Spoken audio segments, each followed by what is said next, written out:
Return ಬರೋದು. ಅದೇ ಥರ 10-15 ನಿಮಿಷ ಮಾಡಿದಾಗ ಇದು ಬಾಡಿಯಲ್ಲಿ ಅದೇ ಸ್ವೆಟ್ ಥರ ಬರುತ್ತೆ ನಿಮಗೆ. ಬೆಟರ್ ದೆನ್ ಟ್ರೆಡ್ಮಿಲ್ಲು, ಸೈಕಿಲು, ಹೋಮ್ ಜಿಮ್ಮಲ್ಲಿ ಹಿಂಗೆ ಮಾಡ್ಬೋದು. ಅದೇ ಥರ ಒಂದೇ ಮಿಷಿನಲ್ಲಿ ನಿಮಗೆ 42 ಎಕ್ಸಸೈಸ್ ಎಲ್ಲ ಮಾಡ್ಬೋದಲ್ಲ. ಹಾಗೆ ಹೆಳ್ದ ಕೈಯಲ್ಲಿ ಇಟ್ಕೊಳ್ಳಿ 3 ನಿಮಿಷ. ಸ್ವಲ್ಪ ತಲೆಯಲ್ಲಿ ಬೆಂಡ್ ಮಾಡಿ, ಕೈ ಇಟ್ಕೊಳ್ಳಿ, ಬೆಂಡ್ ಮಾಡಿ ತಲೆ. ಸರ್, ಈ ಎಕ್ಸಸೈಸ್ ಏನಂತಂದರೆ ಈ ಸೈಡ್ ಫ್ಯಾಟ್ ಇದೆ, ಈ ಸೈಡ್ ಫ್ಯಾಟ್ ಎಲ್ಲ ರೆಡ್ಯೂಸ್ ಮಾಡೋಕ್ಕೆ ನಿಮಗೆ ಈ ಎಕ್ಸಸೈಸ್ ಎಲ್ಲ ಅಥವಾ ಪರ್ಟಿಕ್ಯುಲರ್ ಪ್ಲೇಸ್ನಲ್ಲಿ ಎಕ್ಸಸೈಸ್ ಏನಾದ್ರು ಆಗ್ತಾ ಇರ್ತದೆ ನಿಮಗೆ.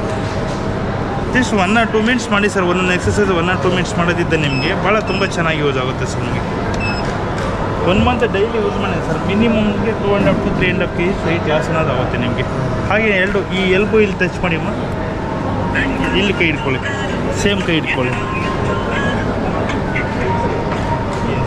ಈ ಥರ ಮಾಡೋದಿದ್ದ ಕಾಲು ಬೆಂಡ್ ಮಾಡಿ ಹೆಂಗೆ ನಾವು ಕುಂತ್ಕೊಂಡು ಸೈಕ್ಲಿಂಗ್ ಮಾಡ್ತೀವಿ. ಸೈಕ್ಲಿಂಗ್ ಮಾಡಿದ್ರೆ ಹೆಂಗೆ ಈ ಮಸಲ್ಸ್ ಎಲ್ಲ ಟೌನ್ ಮಾಡೋದ್ರೆ ಈ ಮಸಲ್ಸ್ ಎಲ್ಲ ಟೌನ್ ಮಾಡೋಕ್ಕೆ ಅದೇ ಥರ ಸ್ಕಿಪ್ಪಿಂಗು ಇನ್ನೆಲ್ಲ ಎಕ್ಸಸೈಸು. ಒಂದು ಸೈಡ್ ತಿರುಗಿ ಇತ್ತು ಹಿಂದ್ಗಡೆ ಹೋಗಿ ಇನ್ನೂ ಸ್ವಲ್ಪ ಹಿಂದ್ಗಡೆ ಎಲ್ಲ ಕೈ ಇಲ್ಲಿ ಇಟ್ಕೊಳ್ಳಿ, ಕೈ ಸಾಕು. ಇದು ಬಿಡಿ, ಏನಾಗಲ್ಲ. ಇದು ಬಂದು ಸ್ಕಿಪ್ಪಿಂಗ್ ಮಾಡ್ತೀವಿ ನೋಡಿ. ನಾವು ಹಗ್ಗ ಕೊಟ್ಟು ಹೆಂಗೆ ನಾವು ಜಂಪ್ ಮಾಡಿ ಸ್ಕಿಪ್ಪಿಂಗ್ ಮಾಡ್ತೀವಿ ಅದೇ ಥರ ಸ್ಕಿಪ್ಪಿಂಗ್ ಎಕ್ಸಸೈಸ್ ಎಲ್ಲದಕ್ಕೂ ನಿಮಗೆಲ್ಲ ಭಾಳ ತುಂಬ ಚೆನ್ನಾಗಿದೆ. ನಾವು ಮಾಡೋ ಅವಶ್ಯಕತೆ ಇಲ್ಲ. ಇನ್ನೊಂದು ಏನಂತಂದರೆ ಬ್ಲಡ್ ಸರ್ಕ್ಯುಲೇಷನ್ಸ್ ಇಂಪ್ರೂವ್ ಮಾಡುತ್ತೆ. ವೆರಿಕೋಸ್ ಪ್ರಾಬ್ಲಮ್ಸ್ ಆರಾಮಲ್ಲಿ ನಿಂತ್ಕೊಂಡು ಮಾಡೋಕ್ಕಾಗಿದ್ದಾಗ ಮನೆಯಲ್ಲಿ ವಯಸ್ಸಾದ್ರು ಇರ್ತಾರೆ, ತಂದೆ ತಾಯಿ ಇದ್ದಾರೆ, ಏಜೆಡ್ ಪರ್ಸನ್ಸ್ ಎಲ್ಲ, ಅವ್ರಿಗೆ ನಿಂತ್ಕೊಂಡು ಮಾಡೋಕ್ಕಾಗಿದ್ದಾಗ ಕುಂತ್ಕೊಂಡೆಲ್ಲ ಮಾಡೋದಿದ್ದೆ ಏನಂತಂದರೆ ಬ್ಲಡ್ ಸರ್ಕ್ಯುಲೇಷನ್ಸ್ ಎಲ್ಲ ಇಂಪ್ರೂವ್ಮೆಂಟ್ ಮಾಡೋಕ್ಕಿಲ್ಲ, ಅದಕ್ಕೆ ವೆರಿಕೋಸ್ ಎಲ್ಲ ಕ್ಲಿಯರ್ ಮಾಡೋಕ್ಕೆ ಈ ಥರ ಬೆಟರ್ ಎಲ್ಲದಕ್ಕೂ ಇರುತ್ತೆ.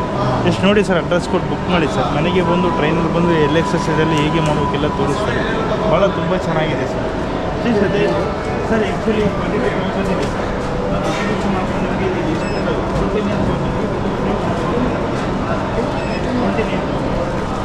ಕರ್ನಾಟಕ ಸರ್ಕಾರದ್ದು ಇದು ಎಸ್ಪೆಷಲಿ ಇವತ್ತಿಂದು ಕಾನ್ಸೆಪ್ಟಲ್ಲಿ ಏನು ಇದು ಮಾಡಿದ್ದೀವಿ ಅಂದರೆ ಡಯಾಬಿಟೀಸ್ ಮಧುಮೇಹನಲ್ಲಿ ಏನೆಲ್ಲ ಉಪಯೋಗಿಸ್ಬೋದು. ಡಯೆಟ್, ಪಥ್ಯ, ಫಾರ್ ಎಕ್ಸಾಂಪಲ್ ಸಿರಿಧಾನ್ಯಗಳು ಮತ್ತು ಬೆಟ್ಟದ ನೆಲ್ಲಿಕಾಯಿ, ಅರಿಶಿನ, ಮತ್ತು ತರಕಾರಿಗಳು, ಹಣ್ಣುಗಳು, ಮತ್ತು ಯಾವೆಲ್ಲ ಗಿಡಗಳು ಮನೆಯಲ್ಲೇ ಬೆಳೆಸ್ಕೊಂಡು ಮಧುಮೇಹನಲ್ಲಿ ಉಪಯೋಗಿಸ್ಕೋಬೋದು ಅಂತ. ಆಮೇಲೆ ನೇಳೆ ಬೀಜ ಪುಡಿಯಿಂದ ಕಷಾಯ ಮಾಡಿ ಕುಡಿಬೋದು. ಮತ್ತು ಅರಿಶಿನ ಮತ್ತು ನೆಲ್ಲಿಕಾಯಿ ಪೌಡ್ರ್ ತೊಗೋಬೋದು. ಸಿಂಪಲ್ ಮನೆಮದ್ದು ಥರ ಯೂಸ್ ಮಾಡ್ಕೋಬೋದು. ಸೊ ಸಾಮಾನ್ಯ ಜನರಿಗೆ ಮನೆಯಲ್ಲೇ ಏನು ಉಪಯೋಗಿಸ್ಕೋಬೋದು ಅಂತ ಇಲ್ಲಿ ಡಿಸ್ಪ್ಲೇ ಮಾಡಿದ್ದೀವಿ. ಯಾಕೆಂದರೆ ಅನೇಕ ಜನ ಹೇಳ್ತಾರೆ, ಅನೇಕ ಮನೆಗಳಲ್ಲಿ ಇವತ್ತು ಪೋಷಕರಿಗೂ ಮಕ್ಕಳಿಗೆ ಸಂಬಂಧನೇ ಹೊರಟೋಗ್ತಾ ಇದೆ. ಯಾಕೆಂದರೆ ಮಾತೆ ಕಡಿಮೆ ಆಗಿಬಿಟ್ಟಿದೆ. ಒಬ್ಬರು ತಾಯಿ ಹೇಳ್ತಾ ಇದ್ರು, ನನಗೆ ನನ್ನ ಮಗುವಿನ ಗಮನ ಎಲ್ಲಿ ಹೆಚ್ಚಿದೆ ಅಂತ ಹೇಳಿದ್ರೆ ಆ ಫೋನ್ ಮೇಲೆ ಇದೆ ಹೊರತು ನನ್ನ ಮೇಲೆ ಇಲ್ಲವೇ ಇಲ್ಲ ಅಂತ. ಅಂದರೆ ಬೇರೆಯವ್ರ ಜೊತೆ ಕಾಂಪೀಟ್ ಮಾಡ್ತಾ ಇಲ್ಲ. ಒಬ್ಬ ತಾಯಿ ತನ್ನ ಮಗುವಿನ ಒಂದು ಸಂಬಂಧಕ್ಕೋಸ್ಕರ ಕಾಂಪಿಟೇಷನ್ ಇರೋದು ಇನ್ನೊಬ್ಬ ವ್ಯಕ್ತಿ ಮೇಲೆ ಜೊತೆ ಅಲ್ಲ, ಅವತ್ತು ಫೋನ್ ಜೊತೆ ಇವತ್ತಿನ ಕಾಂಪಿಟೇಷನ್ ಆಗೋದಿದೆ. ಅಂದರೆ ಅಷ್ಟೊಂದು ಅವ್ರು ಇನ್ವಾಲ್ವ್ ಆಗಿಬಿಡ್ತಾರೆ ಚಿಕ್ಕ ವಯಸ್ಸಿನಲ್ಲೇ ಇವತ್ತು. ಯಾಕೆಂದರೆ ಯಾರು ನಾವೆಲ್ಲ ಹುಟ್ಟಿದಾಗ ಅವಾಗ ಇದನ್ನೇ ಇರಲಿಲ್ಲ. ಆದರೆ ಈಗ ಚಿಕ್ಕ ವಯಸ್ಸಲ್ಲೇ ಮಕ್ಕಳಿಗೆ ಸ್ಮಾರ್ಟ್ ಫೋನ್ ಕೊಡ್ತಾ ಇದ್ದೀವಿ. ನಾವೇ ಅವ್ರು ಎನ್ಕರೇಜ್ ಮಾಡ್ತಾ ಇದ್ದೀವಿ. ಆ ಫೋನ್ ನೋಡ್ಕೊಂಡು ಯಾವುದೋ ಕಾರ್ಟೂನ್ಸು ಇನ್ನೊಂದು ಏನೋ ನೋಡ್ತಾ ಅಭ್ಯಾಸ ಚಿಕ್ಕ ವಯಸ್ಸಲ್ಲೇ ಮಾಡ್ಕೊಳ್ತಾ ಇದ್ದೀವಿ. 3 ವರ್ಷ, 2 ವರ್ಷ, 4 ವರ್ಷ ಮಕ್ಕಳಲ್ಲೇ ಫೋನ್ ಇಟ್ಕೊಂಡ್ಬಿಟ್ಟಿದ್ದಾರೆ. ಮಾಡಿ ಬರೋದು, ಚಿಕನ್ ಪಾಕ್ಸ್, ಸ್ಮಾಲ್ ಪಾಕ್ಸು, ಈ ಥರ ಎಲ್ಲ ಕಾಯಿಲೆಗಳು ಬರ್ತಾಯಿತ್ತು, ಸಾಂಕ್ರಾಮಿಕ ರೋಗಗಳು. ಅದು ಆವಾಗ ಇನ್ನೂ ನಮಗೆ ಔಷಧಿಗಳಿರಲಿಲ್ಲ, ಸರಿಯಾದ ಔಷಧಿಗಳಿರಲಿಲ್ಲ, ಆಧುನಿಕ ಮೆಡಿಸಿನ್ ಇನ್ನೂ ಅದೆಲ್ಲ ಪತ್ತೆ ಹಚ್ಚಿರಲಿಲ್ಲ. ಅದು ಬಂದಾಗ ಸಾವಿರಾರು ಸಂಖ್ಯೆ ಜನ ತೀರ್ಕೊಳ್ತಾ ಇದ್ರು. ಮತ್ತು ಆ ರೋಗಗಳಿಂದ ಅನೇಕ ಜನರಿಗೆ ತೊಂದರೆಗಳು, ಅನೇಕ ವ್ಯಾಕ್ಸಿನೇಷನ್ಗಳೆಲ್ಲ ಬಂದಿದೆ, ಅದರಿಂದ ಕಮ್ಮಿ ಆಗ್ತಾ ಇದೆ, ಪೂರ್ತಿ ನಿವಾರಣೆ ಆಗ್ತದೆ. ಆದಷ್ಟು ಸಾಕಷ್ಟು ಮಾಡೋದು ಕಮ್ಮಿ ಆಗ್ತದೆ. ಕಾಯಿಲೆ ಎಲ್ಲಿ ಹೆಚ್ಚಾಗ್ತಾ ಇರೋದು ಅಂತ ಹೇಳಿದ್ರೆ ಈ ಎಲ್ಲ ಕಡೆ ಪ್ರಚಾರ ಮಾಡಿ ಇವತ್ತು ಅತ್ಯಂತ ಜನಪ್ರಿಯರಾಗಿದೆ. ಅಂದರೆ ಜನರು ಅದನ್ನು ನೋಡಿ ಕಲಿತಾ ಇದ್ದಾರೆ. ಇದನ್ನು ನಾವೆಲ್ಲರೂ ತಿಳ್ಕೊಳ್ಬೇಕಾಗ್ತದೆ, ನಾವೆಲ್ಲರೂ ಕಲಿಬೇಕಾಗ್ತದೆ, ಎಲ್ಲರೂ ಇದಕ್ಕೆ ಎಫರ್ಟ್ ಹಾಕಬೇಕಾಗ್ತದೆ. ಯಾವುದು ಸುಲಭವಾಗಿ ಸಿಗೋದಿಲ್ಲ. ನಾವು ಸ್ವಲ್ಪ ಶ್ರಮ ಪಟ್ಟರೆ ತಾನೇ ಎಲ್ಲ ನಮಗೆ ಅದರಿಂದ ಪ್ರಯೋಜನ ಸಿಗುವಂಥದ್ದು. ಸುಲಭವಾಗಿ ಸಿಗುವಂಥದ್ದು ಸುಲಭವಾಗಿ ಹೊರಟೋಗ್ತದೆ. ಯಾರು ನಾವು ಕಷ್ಟಪಟ್ಟು ನಾವು ಸಾಧಿಸ್ತೀವಿ ಅದು ನಮ್ಮ ಜೊತೆ ಉಳ್ಕೊಳ್ತದೆ. ಅದೇ ಯೋಗ. ಮತ್ತು ಖಂಡಿತ ಆಯುರ್ವೇದ ಅಂತ ಹೇಳಿದ್ರೆ ಕೇವಲ ಒಂದು ಔಷಧಿಗಳಲ್ಲ. ಆಯುರ್ವೇದ ಹೇಳಿದಾಗ ನಮ್ಮ ಆಹಾರ ಪದ್ಧತಿ ಮತ್ತು ಯಾವುದು ಒಳ್ಳೆಯದನ್ನು ನಾವು ಸೇವನೆ ಮಾಡುವಂಥದ್ದು ಆ ರೀತಿ. ಆದ್ದರಿಂದ ಕೇವಲ ಹೋಗ್ಬಿಟ್ಟು ನಾವು ಒಂದು ವಾರ ವರ್ಷದಲ್ಲಿ 1 ವಾರ 10 ದಿವಸ ಜಿಂದಾಲು ಎಲ್ಲೋ ಹೋಗ್ಬಿಡೋದು, ಅದು 10 ದಿವಸ ಇದ್ಬಿಡೋದು, ಎಲ್ಲ ಮಸಾಜು ಬೇರೆ ಬೇರೆ ಅದು ಪಂಚಕರ್ಮ ಅದೇನೋದೆಲ್ಲ ಅಭ್ಯಾಂಗ ಅದೆಲ್ಲ ಮಾಡಿಸ್ಕೊಂಡು 1 ತಿಂಗಳು ಅಥವಾ 10 ದಿವಸ 15 ದಿವಸ ಮಾಡ್ಕೊಂಡು ಬಂದ್ಬಿಟ್ರೆ ಮತ್ತೆ ಹೊರಗೆ ಬಂದಿದ ತಕ್ಷಣ ನೀವು ಮತ್ತೆ ಹಳೆ ಪದ್ಧತಿಗೆ ಹೋದರೆ ಏನೂ ಪ್ರಯೋಜನ ಇಲ್ಲ, ಏನು ಉಪಯೋಗ ಇಲ್ಲ. ಆಯಿತು, ಒಂದು ಇಂಟ್ರಡಕ್ಷನ್ ಆಗುತ್ತೆ ಅಷ್ಟೇ. ಆದರೆ ಅದನ್ನು ನಾವು ಏನು ಹೋಗಿ ತಿಳ್ಕೊಂಡು ಬರ್ತೀವಿ ಅದನ್ನು ಮುಂದುವರಿಸ್ಕೊಂಡು ಹೋಗ್ಬೇಕು. ಅವಾಗಲೇ ನಿಜವಾದಂಥ ಅದರಿಂದ ಪ್ರಯೋಜನ ಆಗ್ತದೆ. ಅದಕ್ಕೋಸ್ಕರ ನನ್ನ ಉದ್ದೇಶ ಕೂಡ ಆರೋಗ್ಯ ಸಚಿವನಾಗಿ ಸರ್ಕಾರದ ಜವಾಬ್ದಾರಿ ನನ್ನ ಅಭಿಪ್ರಾಯದಲ್ಲಿ ಒಂದು ಕಡೆ ಖಂಡಿತವಾಗಿ ಜನರಿಗೆ ಆರೋಗ್ಯ ಕೆಟ್ಟಿದಾಗ ಅದನ್ನು ಸರಿಪಡಿಸುವಂಥದ್ದಕ್ಕೆ ಎಲ್ಲ ರೀತಿಯ ನಾವು ಸೌಲಭ್ಯಗಳು ಕೊಡಬೇಕು. ಅಂದರೆ ಆಸ್ಪತ್ರೆಗಳು, ನರ್ಸಿಂಗ್ ಅಂದರೆ ನಮ್ಮ ಪ್ರೈಮರಿ ಹೆಲ್ತ್ ಸೆಂಟರು, ತಾಲೂಕು ಆಸ್ಪತ್ರೆ, ಜಿಲ್ಲಾ ಆಸ್ಪತ್ರೆ ಎಲ್ಲ ಬೇಕು. ಮತ್ತು ಖಾಸಗಿ ಕೂಡ ಇದ್ದೇ ಇದ್ದಾರೆ, ಅವರು ಕೂಡ ಮಾಡ್ತಾರೆ. ಆಯುಷ್ ಆಸ್ಪತ್ರೆ, ನಮ್ಮ ಅಲೋಪತಿ ಎಲ್ಲ ಇರಲಿ, ಅದ್ರ ಬಗ್ಗೆ ಗಮನ ಕೊಡಬೇಕಿಲ್ಲ ಅಂತ ಹೇಳೋಣ. ಆದರೆ ಅದಕ್ಕಿಂತ ಹೆಚ್ಚು ಗಮನ ನಾವು ಕೊಡಬೇಕಾಗಿರುವಂಥದ್ದು ನಮ್ಮ ಜನರಿಗೆ ಈ ಪ್ರಿವೆಂಟಿವ್ ಮೆಡಿಸಿನ್ ಅಂತ ಏನು ಹೇಳ್ತೀವಿ, ಅಂದರೆ ಪ್ರಿವೆಂಟಿವ್ ಹೆಲ್ತ್ ಅಂತ ಏನು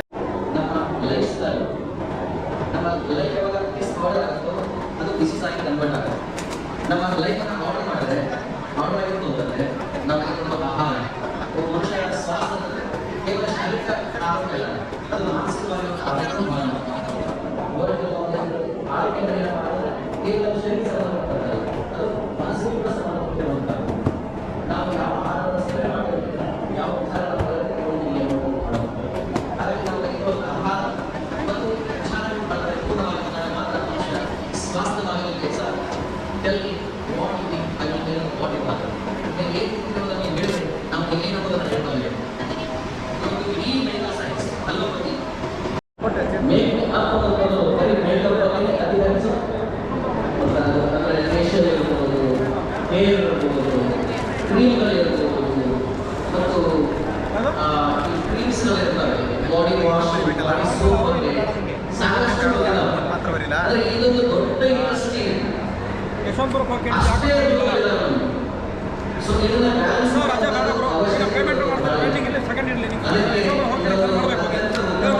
ಮಳೆಗಾಲ ಆಗದೇ ಇದ್ದಾಗ ಅವಾಗ ವಿಮಾನಗಳ ಮೂಲಕ ಹೋಟೆಲ್ ಬಿತ್ತನೆ ಮಾಡ್ತಾರೆ. ಈಗ ತಲೆಯಲ್ಲಿ ಕೂದಲನ್ನು ಬಿತ್ತನೆ ಮಾಡುವಂಥ, ಕೂದಲನ್ನು ನಾಟಿ ಮಾಡುವಂಥ ಒಂದು ವಿಜ್ಞಾನ ಬಂದಿದ್ದಾರೆ. ಅಂದರೆ ಇವತ್ತಿಲ್ಲಿ ಆದಿವಾಸಿ ಪ್ರಶಾಂತರಿದ್ದಾರೆ. ಇವಾಗ ಈ ದೇಶದಲ್ಲಿ ಅತಿ ಹೆಚ್ಚು ಸಂಚಲನ ಮಾಡುವಂಥದ್ದು ಅಂದರೆ ಈ ಆದಿವಾಸಿ ಕೇಂದ್ರವಾಗಿ. ಸೊ ಅದು ವಿಶೇಷವಾಗಿ ಪ್ರಶಾಂತವಾಗಿ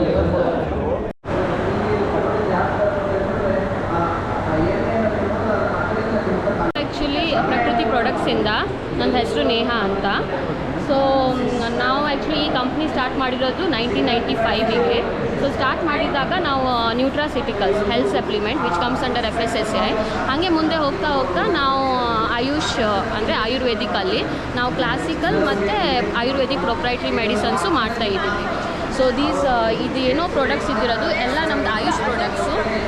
ಸೊ ಇದರಲ್ಲಿ ವೆರೈಟಿ ಸೆಗ್ಮೆಂಟ್ಸ್ ಇದ್ದಾವೆ. ಸೆಗ್ಮೆಂಟ್ಸ್ ಇನ್ ಅ ಸೆನ್ಸ್ ಈಗ ಬೋನ್ ಆ್ಯಂಡ್ ಜಾಯಿಂಟ್ ಇರಲಿ, ಆಮೇಲೆ ವಿಮೆನ್ಸ್ ಹೆಲ್ತ್, ಆಮೇಲೆ calcium products, there are many products. So ಅದೆಲ್ಲ ನಮ್ಮದು ಸೌಂದರ್ಯ ಪ್ರಸಾದಕ್ಕಂತ ಆಯುಷಲ್ಲೇ ಬರುತ್ತೆ, ಬಟ್ ಅದು ಕಾಸ್ಮೆಟಿಕ್ ಪ್ರಾಡಕ್ಟ್ಸು.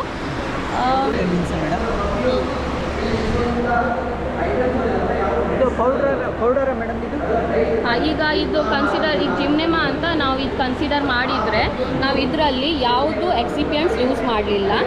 ಇದರಲ್ಲಿ ಬರೀ ನಾವು ಎಕ್ಸ್ಟ್ರಾಕ್ಟ್ ಯೂಸ್ ಮಾಡಿದ್ದೀವಿ, ಪೌಡರ್ ಯೂಸ್ ಮಾಡಿದ್ದೀವಿ, ಮತ್ತು ಬ್ಲೆಂಡ್ ಯೂಸ್ ಮಾಡಿದ್ದೀವಿ. ಇದನ್ನ ಯಾವ ಥರ ಯೂಸ್ ಮಾಡ್ತಾರೆ? ವಾಟ್ರಲ್ಲಿ ತಗೋಬೇಕಾ? ಹಾಂ, ವಾಟರಲ್ಲಿ ತೊಗೋಬೇಕು.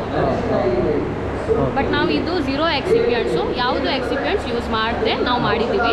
ಸೊ ಇಂಡಿಯಾದಲ್ಲಿ ನಾವೇ ಫಸ್ಟ್ ಮಾಡ್ತಾ ಇರೋದು, ಅದು ಟ್ಯಾಬ್ಲೆಟ್ ಮೂಲದಲ್ಲಿ. ಇದೆಲ್ಲ ಗೌರ್ಮೆಂಟ್ ಮೆಡಿಕಲ್ ಅಸೋಸಿಯೇಷನಿಂದ ಅಪ್ರೂವಲ್ ಆಗಿದೆ. ಹೌದು, ಇದೆಲ್ಲದಕ್ಕೂ ನಮ್ಮ ಹತ್ರ ಲೈಸೆನ್ಸು ಇರೋದು. So we have the Ayush licence.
ಕೆಲವ್ರು ಮಾಡ್ತಾರೆ ತುಂಬ ಕಷ್ಟ ಥರ ಇದೆ, ಫಂಕ್ಷನಿಗೆ ಹೋಗೋಕ್ಕಾಗಲ್ಲ, ಸ್ವೀಟ್ ತಿನ್ನೋಕ್ಕಾಗಲ್ಲ, ಹಬ್ಬ ಸೆಲೆಬ್ರೇಟ್ ಮಾಡೋಕ್ಕಾಗಲ್ಲ. ಪ್ರಕಾರ ಥರ ನಮ್ಮ ನ್ಯಾಚುರಲಿ ಊಟ ಜೊತೆಗೆ ಕರೆಕ್ಟ್ ಮಾಡೋಕ್ಕೆ ಡಿಪೆಂಡೆನ್ಸಿ ಥರ ಇಲ್ಲ. ಚೆನ್ನಾಗಿ ಥರ ಊಟ ತಿನ್ನಬೇಕು, ಲೈಫ್ ಟೈಮ್ ಚೆನ್ನಾಗಿ ಥರ ಆರೋಗ್ಯ ಥರ ಬೇಕು. ನಮ್ಮ ಗುಡುಚಿ ಆಯುರ್ವೇದದಿಂದ USP ಇದೆ, ನೋ ಟು ಲೈಫ್ ಲಾಂಗ್ ಮೆಡಿಕೇಷನು. ಈ ಅಂದರೆ ನಿಮ್ಮ ಸ್ವಲ್ಪ ಮೆಡಿಸಿನು ಲೈಫ್ ಟೈಮ್ ಈ ಥರ ತೊಗೋಬಾರ್ದು. ನಿಮ್ಮ ಇನ್ಸುಲಿನ್ ತೊಗೋತಿದ್ದೀರಾ, ಟ್ಯಾಬ್ಲೆಟ್ ತೊಗೋತಿದ್ದೀರಾ, ಈ ಥರ ಏನೂ ಇಲ್ಲ. ನಮ್ಮ ಥರ ಏನು ಬರ್ತಿದ್ದೀರಾ ನೀವು ನಾರ್ಮಲ್ ಮೆಡಿಸಿನ್ ನಿಮ್ಮ ಆರ್ಗನ್ ಎನ್ಹ್ಯಾನ್ಸ್ ಮಾಡೋಕ್ಕೆ, ಇನ್ ಕೇಸ್ ಇನ್ಸುಲಿನ್ ಪ್ರೊಡಕ್ಷನ್ ಇಲ್ಲ, ಇನ್ಸುಲಿನ್ ರೆಸಿಸ್ಟೆನ್ಸ್ ಇದೆ, ಕರೆಕ್ಟ್ ಮಾಡಬೇಕು. ಕರೆಕ್ಟ್ ಆದಮೇಲೆ ಒಂದು ದಿವಸ ಥರ ನಮ್ಮೇ ಹೇಳ್ತೀನಿ ನಿಮಗೆ ಇವತ್ತಿಂದ ಮೆಡಿಸಿನ್ ಬೇಕಾಗಿಲ್ಲ, ಅಷ್ಟೇ ಊಟ ಜೊತೆಗೆ ಮೇಂಟೈನ್ ಮಾಡ್ಬೋದು. ನಿಮ್ಮ ಲೈಫ್ ಥರ ಯಾವಾಗ ಹಬ್ಬ ಇದೆ ಸ್ವೀಟು ತಿನ್ನಬೇಕು, ಊಟ ಚೆನ್ನಾಗಿ ಥರ ಮಾಡಬೇಕು, ನಾರ್ಮಲ್ ಥರ ಲೀವ್ ಮಾಡಬೇಕು. ಹೆಂಗೆ ನಮ್ಮ ಎಲ್ಲಾನು ಜನ ಲೀವ್ ಮಾಡ್ತಾರೆ ವಿದೌಟ್ ಎನಿ ಎಂಬ್ಯಾರಸ್ಮೆಂಟು. ಈ ಪ್ರಕಾರ ಥರ ನ್ಯಾಚುರಲಿ ರಿವರ್ಸ್ ಮಾಡ್ತೀನಿ ನಮ್ಮ ಗುಡುಚಿ ಆಯುರ್ವೇದಾಗೆ. ಜಾಸ್ತಿ ಇನ್ಫಾರ್ಮೇಷನ್ ಬೇಕು ಬಾನಸವಾಡಿ 80 ಫೀಟ್ ರೋಡಿಗೆ, ಬಾನಸವಾಡಿ ಕ್ಲಬ್ ಅಪೋಸಿಟ್ಟು ಗುಡುಚಿ ಆಯುರ್ವೇದ ಇದ್ದಾರೆ. ಬನ್ನಿ ಮೀಟ್ ಮಾಡಿ, ಬೇರೆ ಏನು ಸಮಸ್ಯೆ ಇದೆ ರಿಪೋರ್ಟ್ ಜೊತೆಗೆ ಬನ್ನಿ ಮಾತಾಡ್ತೀನಿ. ಡೆಫಿನೆಟ್ಲಿ ಖಂಡಿತ ರಿವರ್ಸ್ ಆಗುತ್ತೆ. ನಮ್ಮ ಪ್ರಾಡಕ್ಟ್ಸು ಉಡುಪಿ ಕಡೆ ಫ್ಯಾಕ್ಟ್ರಿ ಇದೆ, ಅಲ್ಲಿ ಫ್ಯಾಕ್ಟ್ರಿಗೆ ನಮ್ಮದೇ ಫಾರ್ಮುಲೇಷನು, ನಮ್ಮದೇ ಮೆಡಿಸಿನು. ಆದಮೇಲೆ ಇವು ಪ್ರಕಾರ ಥರ ನಿಮ್ಮ ಆರ್ಗನ್ ಎನ್ಹ್ಯಾನ್ಸ್ ಮಾಡೋಕ್ಕೆ ಮೆಡಿಸಿನ್ ಇದೆ. ಒಂದು ಶುಗರ್ ಜೊತೆಗೆ ಯಾರಿಗೂ ಕೊಡಲ್ಲ, ಸೊ ಜೊತೆಗೆ ಕರೆಕ್ಟ್ ಮಾಡ್ತೀನಿ. ಹೌದು, ನ್ಯಾಚುರಲಿ ಊಟ ನಾರ್ಮಲು, ಏನು ಬೆಂಡಿಕಾಯೋ, ಡಮ್ ಸ್ಟಿಕ್ಸು, ಬೀನ್ಸು, ಈ ಪ್ರಕಾರ ಥರ ನುಗ್ಗೆ ಸೊಪ್ಪು, ಮೆಂತ್ಯ ಸೊಪ್ಪು ಜನರಲಿ ಎಲ್ಲನೂ ಜನ ತಿಂತಿದ್ದಾರೆ. ಗೋಧಿ ತಿಂತಿದ್ದಾರೆ, ರೈಸ್ ತಿಂತಿದ್ದಾರೆ. ಇವು ಪ್ರಕಾರ ಥರ ತಿಂದ ಮೇಲೆ ಆದಮೇಲೆ ಕರೆಕ್ಟ್ ಮಾಡಿ ಹೋಗಬೇಕು. ಏನೂ ಪ್ರಿಸರ್ವೇಟಿವ್ ಇಲ್ಲ, ನ್ಯಾಚುರಲಿ ಇದೆ. ನಾರ್ಮಲ್ ಊಟ ಜೊತೆಗೆ ಸ್ವಲ್ಪ ಲೈಫ್ ಸ್ಟೈಲ್ ಚೇಂಜ್ ಮಾಡಬೇಕು, ಯಾಕಂದರೆ ಡಿಸೀಸ್ ಇಲ್ಲ, ಡಿಸಾರ್ಡರ್ ಇದೆ. ಡಿಸಾರ್ಡರ್ ಥರ ಸರಿ ಮಾಡ್ಬೋದು ಅಷ್ಟೇ. ಸರಿ ಮಾಡ್ತಿದ್ದೀರಾ ಡೆಫಿನೆಟ್ಲಿ ಖಂಡಿತ ನಿಮ್ಮ ನಾರ್ಮಲ್ ಲೈಫ್ ಥರ ಇದೆ.